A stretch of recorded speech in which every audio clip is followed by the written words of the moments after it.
इस तरीके से कोफ्ते बनाने से ना आपके कोफ्ते फटेंगे ना टूटेंगे। तो चलिए हम एक कोफ्ते को आपको तोड़कर दिखा देते हैं। कोफ्ते हमारे गले हैं या नहीं गले हैं। तो देखिए कोफ्ते भी गल गए हैं, देखिए ये टूट गए हैं। इस रेसिपी को हम शाही मटन कोफ्ता करी के अंदाज में बनाएंगे। तो चलिए बनाना शुरू करते हैं। तो यहाँ पर हमने 250 ग्राम के करीब कीमे को लिया है और इसे हमने धोकर अच्छे से निचोड़ लिया है। तो यहाँ पर हमने रूखा कीमा लिया है। तो अब हम लेंगे भुने चने को। तो यहाँ पर हमने 100 ग्राम के करीब भुने चने को ले लिया है। ये भी मार्केट में आसानी से मिल जाते हैं। तो सबसे पहले हम एक ग्राइंडिंग जार को लेंगे और इन भुने चने को हम इसमें पीस लेंगे। तो चलिए हम पीस लेते हैं। और ये देखिए हमने भुने चने को पीस लिया है और पीसने के बाद हम इसे एक प्याली में पलट लेंगे। तो हमने इसे पलट लिया है। अब यहाँ पर हमने एक छोटी सी फ्राई की हुई प्याज, 1/2 चम्मच खसखस वो भी फ्राई किए हुए, और फ्राई किया हुआ थोड़ा सा सूखा नारियल।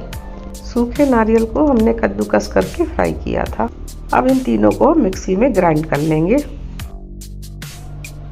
तो यहाँ पर हम लेंगे एक जार को और जार में हम फ्राई की हुई प्याज को डाल देंगे, कद्दूकस और फ्राई किया हुआ गरी बुरादा और 1/2 चम्मच के करीब खसखस, और इन सबको हम पीस लेंगे।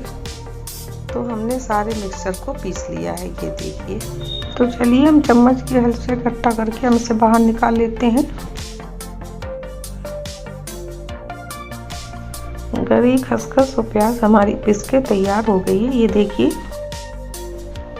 तो अब बारी है कीमे की। तो चलिए हम कीमे को भी पीस लेते हैं। तो हम जार में सारे कीमे को डाल देंगे। यहाँ पर जो कोफ्ते हम बना रहे हैं उसमें हम कीमे को ज़्यादा बारीक नहीं पीसेंगे, क्योंकि ज़्यादा बारीक पीस जाएगा तो उसमें रेशे जो हैं वो ख़त्म हो जाते हैं। तो जो रेशे बने रहते हैं ना, उससे बाइंडिंग ज़रा अच्छी होती है, खाने में भी बहुत ही लाजवाब लगते हैं।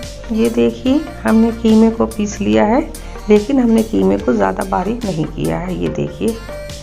अगर आपको महीन पीसना है तो आप महीन पीस लें, हमें तो ये ऐसे ही अच्छे लगते हैं। ये देखिए है ना मोटा कीमा, हमने इसे मोटा पीस कर तैयार किया है।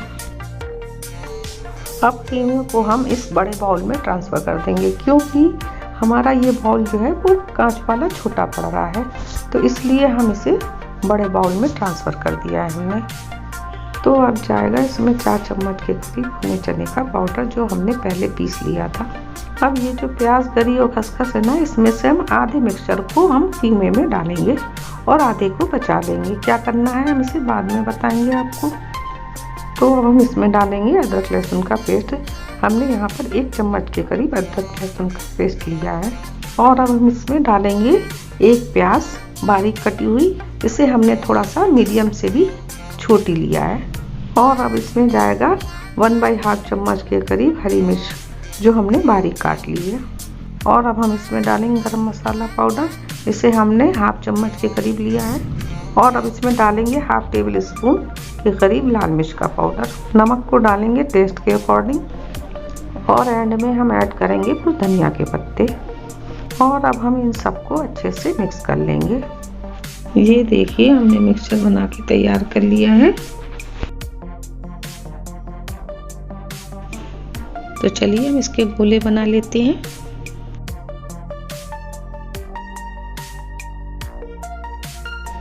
और ये देखिए हमने यहाँ पर सारे गोले बनाकर तैयार कर लिए हैं। तो चलिए हम तैयारी कर लेते हैं ग्रेवी की।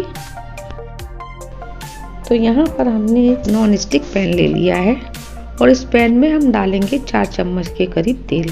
यहाँ पर हमने सरसों का तेल लिया है। अब तेल को हम गर्म होने देंगे। जब तक तेल गर्म हो रहा है तो हम कुछ खड़े गरम मसालों के बारे में आपको बता देते हैं, जिसे हमें बघार लगाना है। जिसमें 2 तेज पत्ते, 1 बड़ी इलायची जिसका मुंह खुला है, 1 बादियान का फूल, 2 छोटी इलायची, 8-10 काली मिर्च, थोड़ा सा काला जीरा, 2 लौंग, 1 दालचीनी का टुकड़ा। और एक टुकड़ा पत्थर के फूल। जब तक हम आपको खड़े गरम मसालों के बारे में बता रहे थे तो उस बीच में ये देखिए तेल भी हमारा गर्म हो गया है। तो हम खड़े गरम मसालों को तेल में डाल देंगे और क्रैकल होने देंगे, यानी इनका फ्लेवर जो है वो तेल में इन्हेंस होने देंगे। मसाले भी क्रैकल हो गए हैं तो यहाँ पर हम प्याज को डाल देंगे और प्याज को हम फ्राई कर लेंगे। यहाँ पर प्याज जो है हमने मीडियम साइज़ की ली है, इसे स्लाइस में काट लिया है। जब तक प्याज हमारी फ्राई हो रही है तब तक हम एक मसाला पेस्ट तैयार कर लेते हैं।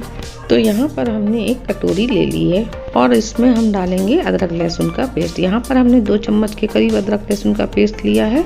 लाल मिर्च का पाउडर ½ टेबल स्पून, धनिया पाउडर 1 टेबल स्पून, धनिया पाउडर हमने फुल भर के लिया है, हल्दी पाउडर ½ टेबल स्पून। और अब हम इसमें 7-8 चम्मच के करीब पानी डाल देंगे और इसका हम एक बढ़िया सा घोल तैयार कर लेंगे। तो हमने यहाँ पर एक बढ़िया सा घोल तैयार कर लिया है, ये देखिए मसालों का। और अभी तक प्याज भी हमारी फ्राई नहीं हुई है तो हम इसे ब्राउन होने तक फ्राई कर लेंगे। और ये देखिए प्याज भी हमारी फ्राई हो गई है। तो बस हम इसी स्टेज पर जो मसाला बनाया था वो अब हम इसमें डालेंगे और अब हम मसाले को भून लेंगे, मतलब मसाले की एक अच्छी सी भुनाई कर लेंगे। और अब हम डालेंगे ½ टेबल स्पून नमक। तो मसालों में हम नमक को भी इसी स्टेज पर ऐड कर देंगे। जब तक मसाला भून रहा है तो इसी स्टेज पर हम ऐड करेंगे हरी मिर्च को। यहाँ पर हमने बारीक कटी हुई 1-2 हरी मिर्च को भी ऐड कर दिया है। और ये देखिए मसाला भी हमारा करीब करीब भुन गया है और देखिए ये कितना दानेदार हो गया है। बस इसी स्टेज पर हम दही को डाल देंगे। तो यहाँ पर हम दही 2-3 चम्मच के करीब डाल रहे हैं।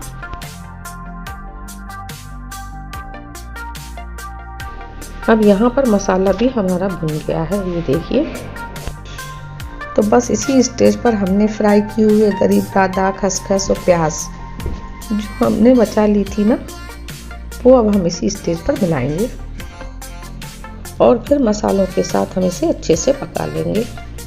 अब यहाँ पर पूरा मसाला हमारा भुन गया है तो बस अब हमें कुछ नहीं करना है, बस यहाँ पर हमें कोफ्तों को डालना है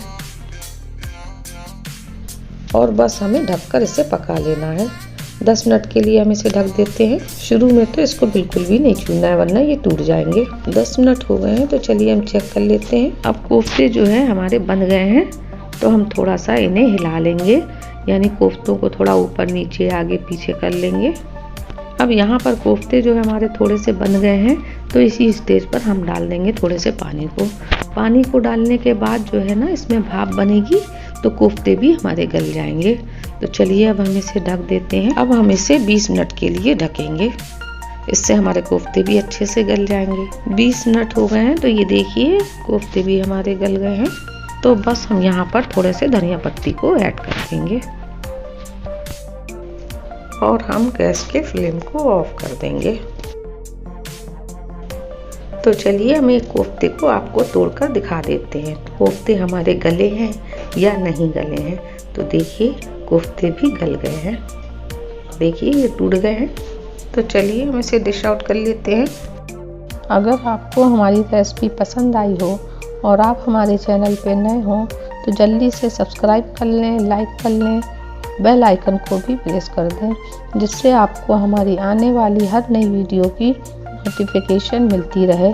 और रेसिपी पसंद आई हो तो आप अपने घर पर ज़रूर बनाएं और हमें कमेंट करके बताएं कि आपको ये रेसिपी कैसी लगी है और रेसिपी को एंजॉय करें।